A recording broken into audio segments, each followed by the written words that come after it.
Hey everybody, I'm Sean. And I'm Steph. And we right here, we're Rampant Design. Welcome to episode 40 of Running Rampant. 40, woo woo! A little show that takes you behind the scenes of Rampant Design. That's our logo right there. Talks a little bit about what it's like to run a small business. And of course, we talk to you, our fine furry friends on the interwebs. Final Cut Steph, what are we talking about today? Today's episode is all about advertising is hard. It's hard. Come on, I spent the money. It's hard. Here's the deal. Just because you made an ad, just because you paid for an ad, and just because you ran an ad, it does not mean you will get any kind of ROI. It's hard. Turns out that sucks. Don't you? Wouldn't it be great if you're just like, well, look, I made the ad. Well, yeah, here it is. You and everybody else. So here's the thing: the noise, as we get more mature in the internet, the noise level goes higher. Everybody is advertising on all the social networks, on magazines, on TV, whatever it is. Everybody's advertising, and everybody's getting more and more interested in data and analytics and customer acquisition and things like that. It's like all words that just make me want to cry a little bit. Just that. Every time I go to these SEO meetings or advertising meetings and where they're talking about tracking people and putting dots on people and tracking them, it reminds me of that episode of Parks and Rec where Andy just looks at April and goes, "That guy's so boring, it made me cry a little bit." I mean, seriously, that's my kryptonite. I just sit there and tears start to flow and I start thinking about animals behind bars. I just start crying. I'm like, oh my God. It is a pain in the butt advertising, people, and you know what? Not everybody in the advertising world is there to actually help you. They want to take your money, but they're not necessarily going to help you. So it's a Wild West, the Wild West, and we're going to share with you some of our pitfalls and our triumphs when it comes to advertising. Why don't you talk a little bit about your side of the world when it comes to advertising there, Final Cut Steph? I guess the first thing is that you have to decide at the beginning when you first start, how are your customers coming to you? So if you're breaking it down to the very first, if you're just starting out advertising and you don't know what to do, you have to decide, how am I going to find my customer base? Where do they live? Where are they going? What are they looking at? And how do I get them to then come to my site and look at my stuff? So for us, we started with Facebook. It's the most obvious. It's probably the most direct way to really communicate with your audience. Mm-hmm. And so we also use our newsletter, which is very, very important. Mm-hmm. We have 4kfree.com, which give us your email, and then you in turn get like 175 products absolutely free, and then we can then email you anything that's going on with our company as far as like sales or new products, tutorials, that kind of stuff. So we keep our information in your hands, and that's probably our two easiest ways. Then you start looking at all the analytics behind Facebook and your newsletter, and then you start going cross-eyed and going, oh, this is really difficult to sort of understand. What is your customer acquisition cost? Well, that's part of advertising. You have to know that stuff. So that's on my side. I try to take all of the analytics and all of the data and try to sort of sort through it and say, okay, well, this ad did well with this age group, or this ad did well here, or this did well here. So that's what I kind of take from Sean, because it makes his head spin as far as the all the numbers go. So I like the numbers. But yeah, that nonsense just makes me want to cry. I just don't care. It's not what I'm passionate about, right? So I have someone in my life who's super passionate about creative problem solving. It doesn't matter what the problem is. Final Cut Steph will get down and just make it happen. She's always figuring out problems. It's one of the many reasons why I absolutely adore this woman. For me, the side of advertising that I focus on is I try to work with other artists in the industry or people on YouTube and introduce them. If they're not familiar with our product, we introduce them to it, we talk, we maybe see if there's some kind of a partnership or collaboration we can do. My friends I talk to, and just like, there's, whenever a new product comes out, we probably send out 40 or 50 copies to our various friends who sometimes talk about it, sometimes don't use it for a year. It's not about getting immediate feedback. It's all about forming relationships and advertising socially.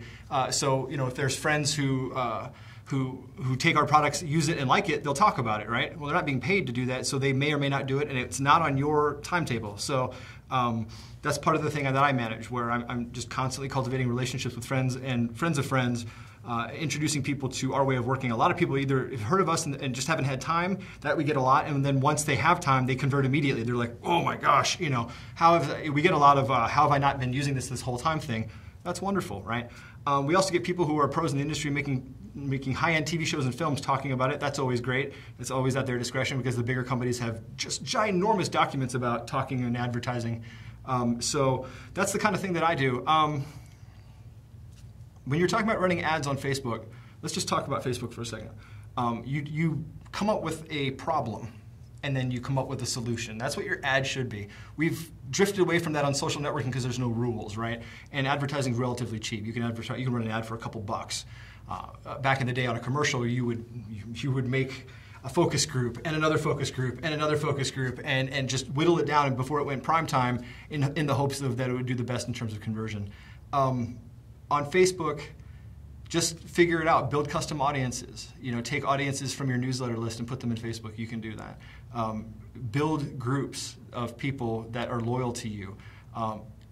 If you have the luxury of being able to do this, don't sell anything for like 6 months or a year. Give away a ton of free knowledge, and then as your list grows and as your audience grows, start slowly releasing products. If you can do that and have your audience work for you. Yeah. There's a bunch of different ways you can do it, and we've run into just as many positive things. We've run into negative things. There are people at the front of every NAB who will write you and say basically that we won't talk about you unless you pay us.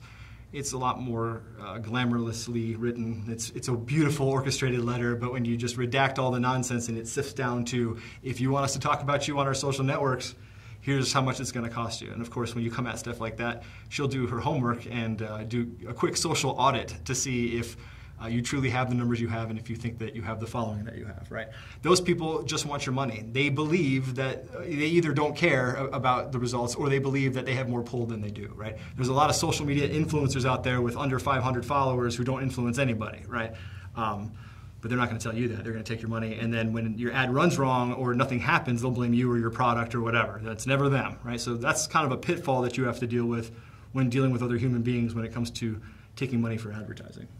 Yeah, and with that whole thing about taking money, you're going to lose and spend a lot of money on advertising. Mm-hmm. Things that are going to fall flat, campaigns that are going to go nowhere, campaigns that are not going to make you a single dollar in a sale. I mean, it's just going to happen. And it's a trial and error thing. It is very difficult to understand. Mm-hmm. I feel like the rules change every single day.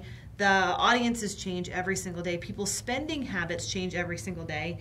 And it goes from everything that's happening in the environment, everything that's happening politically, everything that's happening everywhere around the world. Spending habits change on a dime. And, something will happen, and then we have a campaign that's running for X amount of money, and then we lose all that money because that campaign's no longer relevant to anybody. So it's it's frustrating, it's difficult. It is very challenging to figure out where it's going, but it is part of the game. It's part of how things go. So keep going, keep advertising, and the numbers are important to look at, but don't get stuck on the numbers. We look at the numbers and we know what's going on and where people are coming from and how they're wondering. But for us, advertising is successful if we make money, and that's how we base it. If a campaign brings in, if we spend $2 and make $100, we'll keep spending $2 until that $2 no longer makes any money. And then we'll readjust and reevaluate and put that money somewhere else. So for us, that's how we do it. There are a lot of numbers. There are a lot of things. If you need help with that, get help. It's important. We have people that help us with ad roll. We have people that help us with Facebook group campaigns and stuff like that. So we don't know it all. We definitely hire people on stuff that we don't know about, things that we don't know about. So find people to help. 64 Marketing has been a huge help for us. Yep. We've got someone else who does our ad roll stuff. Yep. Find people who can help you, but everybody's going to want some money. So, and when it comes to the dark arts that is advertising, it's not going to be as straightforward as I just spent $2,000. I want $10,000 back. That could be a great goal, but good luck making that happen right off the bat. Unless you've got a marketing degree or you understand Facebook analytics to the nth degree, it's just trial and error, and it's figuring out what works for you. Because there are people out there saying, if you do this, this is going to happen. Well, not necessarily. There's exceptions to rules all the time, and there's also little niche categories that operate different. The industry is different in that particular category, whether you're selling T-shirts or drag and drop effects, right? So. We get asked this question all the time. It's like, where do you advertise? How do you advertise? You really have to figure out who your audience is. If you're a hairdresser and everyone's following you on Instagram, then I suggest you buy all the Instagram ads that you can possibly muster, right? Why go to Twitter? You know, just think about it. You know, where do you get the most interaction? Who talks to you, where, and how? You know, if it's spread across the map like us, well, then you got to share the wealth across the map. But if you're just an Insta rock star, but you got 5 people on Facebook, why are we even having this conversation? You know, I get it that you want to get other people on Facebook to interact. That's a whole different kind of campaign, which brings us up to the other kinds of advertising. Are you advertising a product? A brand? What are you trying to do, right? Also, where do they go when you click on that ad? It's great that you have the world's greatest whatever, but if your website sucks, or it's confusing, or it looks like a scam, or I've never heard of you, or an error pops up, or anything that does anything that deters me from clicking the add to cart button, you failed. And that's not the person who's coming's fault, that's your fault. And that's something that we're dealing with now. It's like heat mapping and watching who comes from where and what do they do when they get there and why do they click away. And you know, so advertising is not just making an ad. Maybe it's abandoned cart technology where you're like, hey, Bob, you left this product in your cart 2 days ago. Are you sure you don't want it? How about a 10% coupon? Would that help you? You know, things like that. Start thinking about the whole process. It's not about you. It's about Joe, who you got to come through this whole process and then somehow hits a brick wall and leaves. That's a problem. You're not converting that person. That's what it's all about. But every company, every product, everything is different. So you got to figure out what works for you and then keep detailed notes. Log your failures. More importantly, log your failures than your successes because you know what not to do the next time, right? If it's working, just keep that process going while you figure out why did this not work. You know, start analyzing data. Another great reason to have a Final Cut Steph is she loves to look at data and go, aha, I see a pattern here. Sheldon Cooper has nothing on this woman when it comes to finding patterns and getting out data. It's unreal. So advertising's not easy. Some people have lots of people who make it look easy. They'll have third parties who hype this company up so crazy.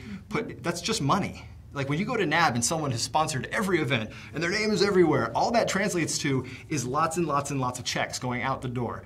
That's a brand play. You're hoping enough people see my brand and hear my name that I get brand recognition when I hit you up with a newsletter or an ad or something. Yep. It may or may not work, but the thing I've learned, the thing I've been told time and time again over 20 years is that people need to see your name and your brand identity no less than 3 times before they're even going to consider interacting with you. Not sure if that's true or not, but I've heard it enough times from enough people where I believe it. I've seen it happen. Yep, we've seen it. So, yeah. So how do you advertise? Do you have advertising problems? Are you an advertising rock star? You know, talk to us about here in the comments. Leave a comment and tell us what's up, right? So yeah, what do you think? What do you? I mean, on top of all this, it's not easy. So let us know. Let us know if you have any tips for us. We love to hear that. We're just telling you our side of what we do and what goes on behind the scenes for us. And advertising is very difficult. It's one of those things that's just hard. It's sort of a the thorn in your side that you're just like, gosh, it won't just work. I just want it to work, but it doesn't always work. It turns out it's just as important as making the product itself. Yeah. So it's a whole nother job. You know, so if you're terrible at advertising and selling, maybe consider bringing someone into your company who isn't. Find somebody else. It's important. I know I'd bring someone in if they were a rock star. Got to convince her, though. I'm the dreamer. Her favorite word is no. It's hard when you got to put the money out. That's but true. There are things that you have to hire out, and advertising is one of those really important things because it is all about selling, and advertising goes hand in hand with selling. So true that. Find it. It's very difficult, but stick with it, and find a goal and go towards it. And if you're making money, stick with it. Yeah. And if you're making money, you've got the keys to success. Share. Yes, tell us what it is in the bottom, down here. Or invite me to your private yacht. I'll pay for an hour consultation on what I'm doing wrong. So anyway, please like, subscribe, share. Send this to your friends who run businesses, who want to run businesses, who think they're running businesses. Send this to everybody. We just run this thing on love, and we love to hear back from every single one of you. Final Cut Steph, where can people find this crazy nonsense? You can find this episode and all of our episodes from Running Rampant at runningrampant.biz. It's all about the biz. All right. So thanks for your time. We love each and every one of you. We thank you so much for spending your time with us. It's your most valuable asset. Don't ever forget that. Your time is more valuable than anything else you've got. All right. So I'm Sean. I'm Steph. We're Rampant Design. Thank you so much for watching. Keep running rampant, y'all. Bye.